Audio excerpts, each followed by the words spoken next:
રાધનપુરમાં સરકારી તંત્રની સામે જ્યારે રસ્તો રોકવાની વાત આવે અને રસ્તો રોકી અને ન્યાયની માંગણી કરવામાં આવે ત્યારે ભાજપ માટે આ શરમજનક વાત કહેવાય। કારણ કે આવું બન્યું છે રાધનપુરમાં ભલે કરોડો રૂપિયા ભાજપ સરકાર દ્વારા ખર્ચ કરવામાં આવ્યો છે, પરંતુ આ ખર્ચ આ લાભ લોકોને મળ્યો નથી। પ્રથમ પાયાની સુવિધા લોકોને મળી નથી અને આ પ્રથમ પાયાની સુવિધા ન મળતાની સાથે જ લોકો ચિંતામાં છે। ચિંતામાં એટલા માટે છે કે ગટરોના જે ઢાંકણાઓ છે જે ખુલ્લા છે, જેથી બાળકી ગઈકાલે પડી જવાની ઘટના સામે આવી હતી, જેથી પોતાના બાળકો ન ગુમાવે તેથી જે માતા પિતા છે તે ચિંતામાં છે। ત્યારે ગઈકાલે મહિલાઓ દ્વારા આ રસ્તો રોકવામાં આવ્યો હતો ને ત્યારબાદ આ પ્રાથમિક સુવિધાઓ મળી રહે તે માટેની માંગણી કરવામાં આવી હતી, તેની વાત કરવી છે।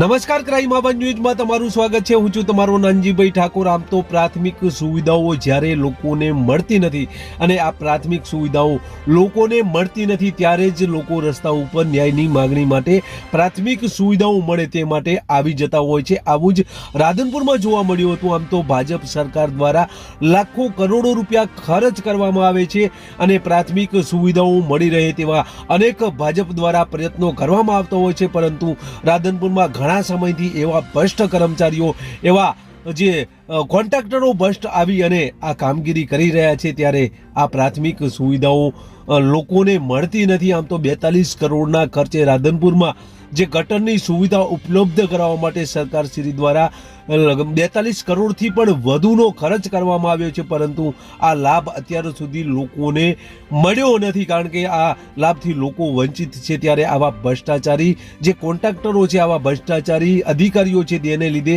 આ લાભ લોકોને મળતો નથી અને જેના લઈને લોકોમાં અનેક જે ફરિયાદો છે એ ફરિયાદો તંત્ર સામે ઉઠતી હોય છે। અનેકવાર આવેદનપત્રો અને જે લેખિત રજૂઆતો છે એ રજૂઆતો અનેકવાર કરવામાં આવતી હોય છે, પરંતુ આ તંત્ર પણ ભ્રષ્ટાચારીઓ સાથે ભળી ગયેલું હોય, આ તંત્ર પણ સાંભળતું નથી। ત્યારે મસાલી રોડ ઉપર ફરી આવી જ એક ઘટના સામે આવી છે। આવી ઘટનામાં જે લોકો છે, જે મહિલાઓ છે તે રોડ ઉપર આવી ગઈ હતી કારણ કે ગઈકાલની એક ઘટના એવી ઘટી કે જે મસાલી રોડ ઉપર જે ગાયત્રી મંદિરથી રોડ આવેલો છે, અંદરના જે મસાલી રોડ ત્યાં જે રોડ છે તે રોડ અને જે ગટર છે તે ગટર એક સરખું પાણી ભરાયેલું હતું ને આ બાળકી ત્યાંથી ચાલી આવી રહી હતી। તે સમયે આ ગટર તેને દેખાઈ ન હતી અને તે ગટરમાં ખાબકી હતી, ત્યારે સ્થાનિક લોકો દ્વારા તેને બચાવી લેવામાં આવી હતી અને બચાવી લીધા બાદ તંત્ર સામે રોષ ઠાલવતા લોકો જોવા મળ્યા હતા।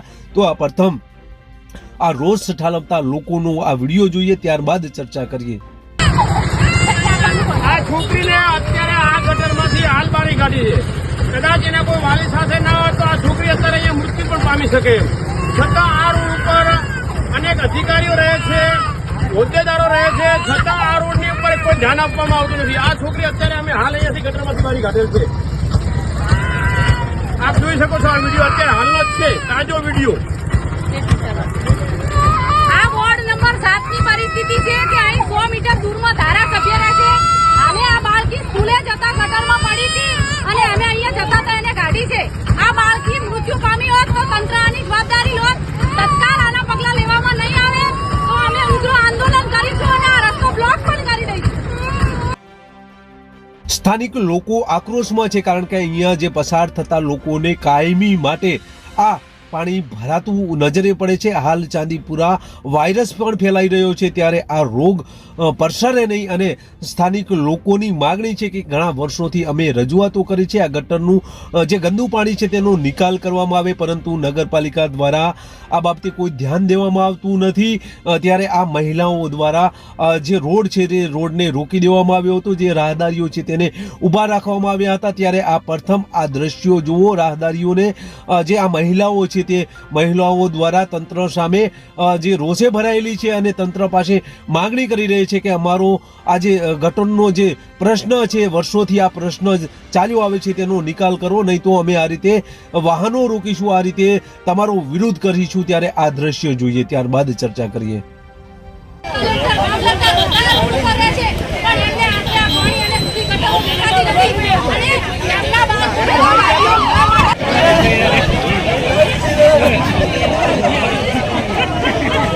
અને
છેલ્લા મહિનાથી આ પાણી એટલું રેલાય છે અને અહીંયા પ્રાંત અધિકારી મામલતદાર શ્રી મોટા મોટા વહીવટદારો ધારાસભ્યશ્રીનું રેસિડેન્સી છે અને સવારમાં 5 વાગે અહીંથી ચાલીને ધારાસભ્યશ્રી વોકિંગ કરવા પણ જાય છે અને વહીવટદારશ્રી ચાલે છે, મામલતદાર અહીંથી ચાલે છે, કલેક્ટરો ચાલે છે. એમને આ નજરે પાણી દેખાતું નથી, મને એવું લાગે છે. અમે લેખિત અને મૌખિક રજૂઆત ઘણી કરી ચૂક્યા પણ આનો કોઈ નિકાલ એ લોકો લાવતા નથી. અગાઉ પણ ગાયત્રી મંદિર આગળ 3 લાખના ખર્ચે જે નાણાં મૂકવામાં આવ્યા હતા એ નાણાં મૂકવાથી આ પાણીનો નિકાલ આવ્યો નથી. તો એ નાણાંનો ખર્ચ ક્યાં ગયો અને કોના ખીચામાં ગયો હું એમને પૂછવા માંગુ છું. અને વત્તા બીજું એ કે ચાંદીપુરમ વાયરસ ફેલાઈ રહ્યો છે. અત્યારે હાલ પાડોશી આપણું ગામ એવું કે બનાસકાંઠામાં પણ આ વાયરસે દેખા દઈ ચૂક્યા છે અને અહીંયા બાળકો 4 સરકારી સ્કૂલો આવેલી છે, વલ્લભનગર સ્કૂલ, મુરલીધર, નવનિર્માણ સ્કૂલ, એવી 3 થી 4 સ્કૂલો આવેલી છે. સ્કૂલોમાં બાળકોને અવર જવર આ ગંદા પાણીમાંથી કરવી પડે છે અને એટલી ગંદકી ફેલાયેલી છે કે તંત્ર કોઈ ધ્યાને દોરવા પણ તૈયાર નથી. અમે મૌખિક ને લેખિત રજૂઆત હું મામલતદારશ્રીને પરમ દિવસે રૂબરૂ મળી અને કીધું કે સાહેબ તમે આ ધ્યાન દોરો અને જો આ વાયરસ અહીંયા ફેલાશે તો આ બાળકોની જવાબદારી કોણ લેશે? તંત્ર લેશે.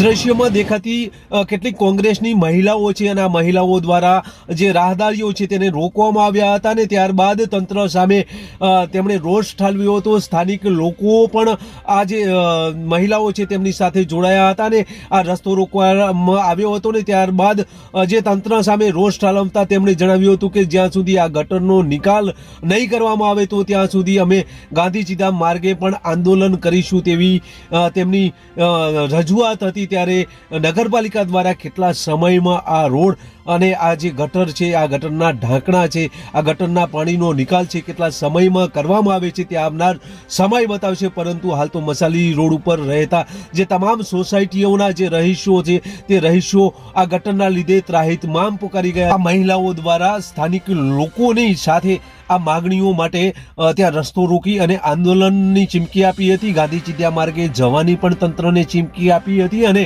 આ જે સ્થાનિક લોકો છે તે લોકો પણ આ મહિલાઓ સાથે જોડાયા હતા. ત્યારે આ હાલ તો આ જે બાળકી હતી એ બાળકી બચી ગઈ હતી પરંતુ જે સ્થાનિક લોકોમાં રોષ હતો તે રોષ વધુ પ્રમાણમાં જોવા મળ્યો હતો. ત્યારે આવનાર સમયમાં ફરી આવી કોઈ ઘટના ન ઘટે, કોઈ પોતાનું જે બાળક છે, જે લાડકવાયું બાળક છે તે કોઈ મા બાપ આ ન ગુમાવે તે માટે તાત્કાલિક સ્થાનિક નગરપાલિકા દ્વારા નિર્ણય લઈ અને આ જે ગટરોના ઢાંકણા છે એ ઢાંકણા તાત્કાલિક નાખવામાં આવે અને જે ગટરનો પાણીનો નિકાલ થતો નથી એ નિકાલ કરવામાં આવે તેવી સ્થાનિક લોકોની માગ ઉઠવા પામી છે. બસ એ જ. જો તમે અમારી ચેનલમાં નવા છો અને આવા જ લેટેસ્ટ ન્યૂઝ જોવા માંગો છો તો અમારી ચેનલને અત્યારે જ સબસ્ક્રાઇબ કરો જેથી આવનાર લેટેસ્ટ ન્યૂઝ તમારા સુધી પહોંચી શકે. નમસ્કાર.